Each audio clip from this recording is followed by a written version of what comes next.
J'ai fait un petit sondage sur ma page Facebook Santé Prévention. Ce petit sondage consistait à demander à mes abonnés quels sont ces 3 défauts sur lesquels ils travaillent ou alors ils aimeraient travailler. Je fus tellement surprise de voir que ils pouvaient vraiment identifier les défauts. Et ça m'a plu parce que ça m'évite de faire la vidéo sur comment identifier les défauts. Tout compte fait, je fais une brève parenthèse pour rappeler que pour identifier ces défauts, il faut juste se rappeler que un défaut est une qualité mal dosée. Ça veut dire que tu as une qualité, pardon, mais que tu fais en exagération au point où ça devient malsain pour toi, malsain pour les autres. Il faudra aussi noter qu'on considère quelque chose comme défaut lorsque ça commence à impacter sur notre santé mentale ou alors ça nous crée des blessures intérieures.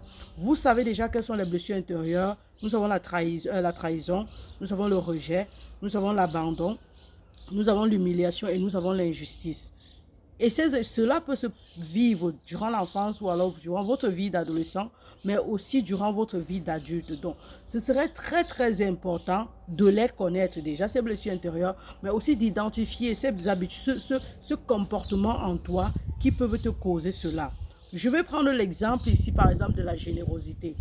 Tu peux être généreux, mais si tu es généreux excessivement, ça va impacter sur toi. Dans le sens que si tu donnes en exagération au point d'en manquer, tu vas en souffrir. Et ça va impacter sur ta santé physique, ta santé psychologique et ça devient un défaut dans ce cas-là. Je vais prendre l'exemple de la procrastination que j'ai vu beaucoup de personnes mentionner, qui est le fait de remettre à demain ce qu'on pourrait faire aujourd'hui.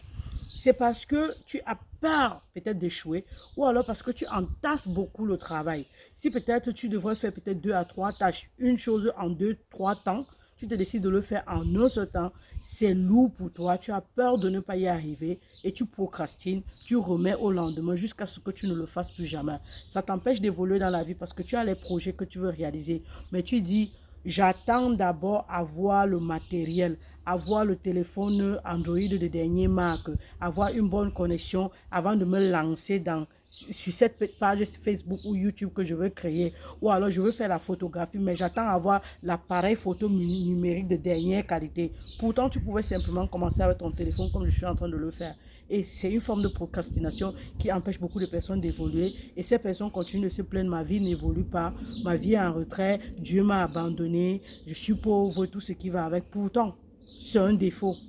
Je suis content de savoir qu'il y a des personnes qui le font, qui réalisent au moins cela et qui travaillent dessus.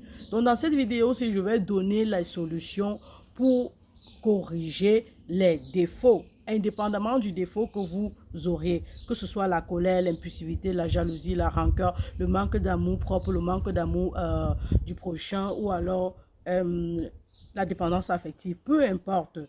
Je vais juste rappeler 2 exercices importants, ou alors disons 2 exercices importants que dont j'en ai déjà parlé dans des vidéos. L'autobiographie. Écrire son autobiographie. Tu identifies un défaut.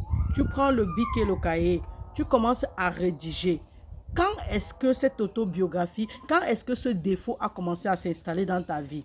Est-ce quand tu étais enfant ou quand tu étais adulte ou quand tu étais adolescent ou quand tu étais adulte? À quel moment, par quel événement tu écris? Et depuis ce moment-là, qu'est-ce que ça t'a causé de mauvais sur ta santé physique dans ta vie? Qu'est-ce que ça t'a apporté de bien? Tu écris, tu rédiges, tu apportes les points positifs, les points négatifs, il faut écrire. Si tu ne le fais pas par écrit, parce que tu ne sais pas écrire, parce que tu n'as pas eu l'opportunité d'aller à l'école, alors ce serait l'occasion pour toi de t'enregistrer sur un téléphone, mais en plusieurs phases. La première phase, tu l'as identifié. La deuxième phase, tu dis quand est-ce que ça a commencé. La troisième phase, quel est l'événement qui a conduit à cela. La quatrième phase, comment est-ce que c'est en train d'impacter négativement dans ta vie. Et maintenant, la cinquième phase, comment est-ce que tu envisages changer cela. Je vais prendre l'exemple de l'impulsivité.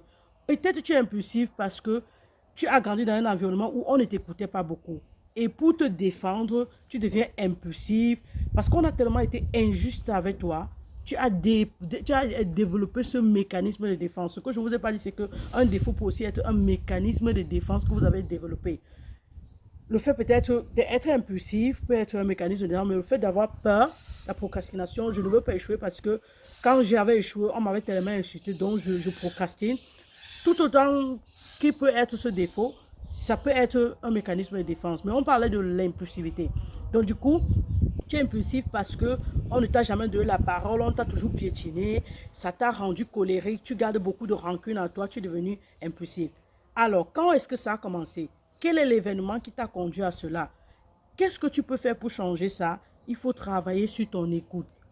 Peut-être tu es impulsif parce que tu n'écoutes pas beaucoup les gens. Si tu écoutes ce que je dis avant de me répondre, peut-être ça va t'éviter de dire une bêtise que tu aurais dit si tu ne m'avais pas écouté. C'est-à-dire que tu travailles sur ta capacité d'écoute. Si tu penses que tu ne peux pas le faire de toi-même, alors tu te mets à la lecture. Il y a des livres, j'en ai lu un, Comment écouter avec intention. Ce sont des livres très pertinents, mais tu peux aussi te mettre à l'exercice de respiration profonde.